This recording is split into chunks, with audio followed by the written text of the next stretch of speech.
అడుగు తీసి అడుగు వేస్తే కేసు, నోరు తెరిస్తే కేసు, నిరసన తెలిపితే కేసు, ప్రజల తరపున నిలబడితే కేసు, పాలన వైఫల్యాలు ఎండగడితే కేసు, కండ్ల ముందు ఇండ్లు భూములు కోల్పోయినా కడుపు మండి తిట్టినా వారి మీద కేసు, ఆ వీడియోలు పోస్ట్ చేసినా మీడియా పైన కేసు. ఇలా కాంగ్రెస్ సర్కార్ అడుగడుగునా అక్రమ కేసులు పెట్టి అరాచక పాలన సాగిస్తోంది. ప్రజాపాలన అని చెప్పి నిర్బంధాలతో సబ్బండ వర్ణాలను వేధింపులకు గురి చేస్తోంది.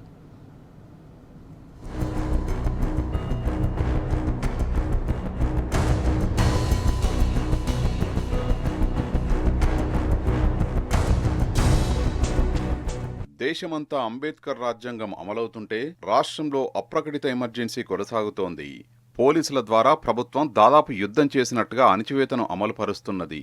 పెరుగుతున్న వ్యతిరేకతను, ప్రజల అసహనాన్ని కేసులతో కప్పిపుచ్చే ప్రయత్నం చేస్తున్నది. 16 నెలల పాలనలో అటు ఆశా వర్కర్ల నుంచి నిరుద్యోగుల వరకు, విద్యార్థుల నుంచి మాజీ సర్పంచుల దాకా దెబ్బలు తినని వారెవరైనా ఉన్నారా? మీడియా ప్రతినిధుల నుంచి సోషల్ మీడియా కార్యకర్తల వరకు కేసులు రుచి చూడని వారెవరైనా మిగిలారా?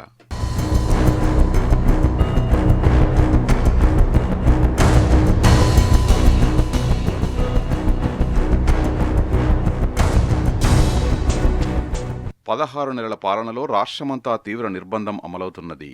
అన్ని వర్గాలపై అణచివేత పెరిగింది. ప్రభుత్వాన్ని ఎవరు ప్రశ్నించినా కేసులు నిత్యకృత్యమయ్యాయి. ప్రభుత్వ పెద్దల్లో పెరుగుతున్న అసహనానికి పెరుగుతున్న కేసుల సంఖ్య ఉదాహరణగా నిలుస్తున్నది. స్వాతంత్రం వచ్చిన నాటి నుంచి ఇప్పటిదాకా ఇంత తక్కువ కాలంలో ప్రధాన ప్రతిపక్ష పార్టీ మీద ఇన్ని కేసులు పెట్టిన సర్కారు దేశ చరిత్రలో లేదు.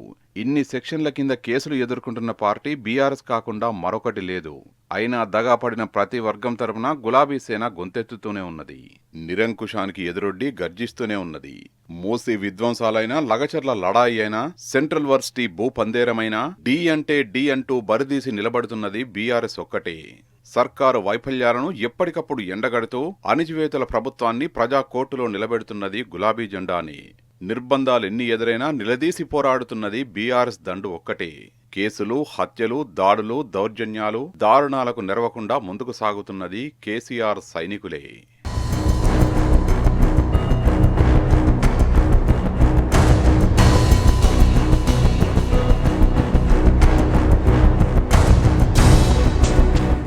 తెలంగాణలో ప్రజాపాలన పేరిట కాంగ్రెస్ ప్రజాకంటక పాలన సాగిస్తున్నదని సబ్బండ వర్గాలు మండిపడుతున్నాయి. ప్రశ్నిస్తే కేసులు, నిలదీస్తే అరెస్టులు అన్నట్టుగా సర్కారు వ్యవహారం ఉన్నదని ఆగ్రహం వ్యక్తం చేస్తున్నాయి. రాష్ట్రంలో అప్రకటిత ఎమర్జెన్సీ అమలవుతున్నదని కొన్ని రోజులుగా జరుగుతున్న పరిణామాలు స్పష్టం చేస్తున్నాయి. అలవిగాని హామీలిచ్చి అమలుపై చేతులెత్తేసిన కాంగ్రెస్ ను ఇదేంటని ప్రశ్నించినా, క్షేత్రస్థాయిలో ప్రజల స్పందనల్ని వెలుగులోకి తెచ్చినా అక్రమ కేసులు, నిర్బంధాలు, వేధింపులు, కక్ష సాధింపు చర్యలు కొనసాగుతున్నాయి. ప్రజాపాలనలో ప్రశ్నించే గొంతులని సర్కారు నొక్కేస్తున్నదన్న విమర్శలు వెల్లువెత్తుతున్నాయి.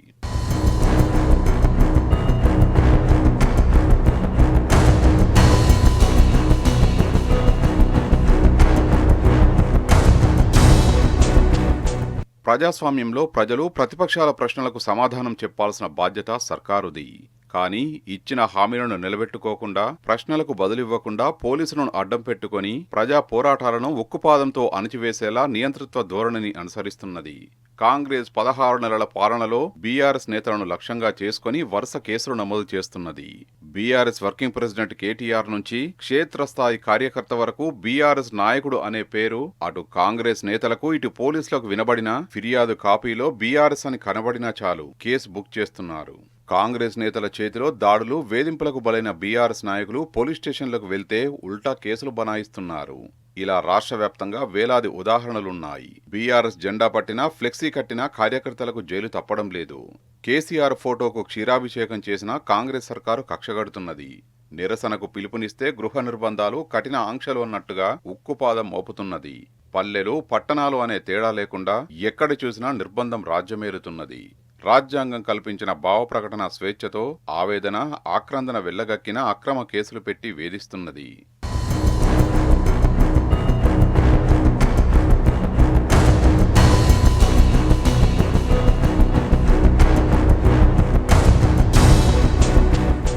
సర్కారు ఎన్ని నిర్బంధాలు పెట్టినా, అక్రమ కేసులతో వేధించినా గులాబీ శ్రేణులు మాత్రం వెనక్కి తగ్గడం లేదు.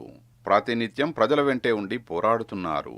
ప్రజాక్షేత్రంలో హామీలపై అడుగడుగునా నిలదీస్తున్నారు. లగచర్ల లడాయి, మూసీ విధ్వంసం, హెచ్సియు అన్నింటా సర్కారు దౌర్జన్యాన్ని అడ్డుకుంటూ బాధిత వర్గానికి అండగా నిలుస్తోంది.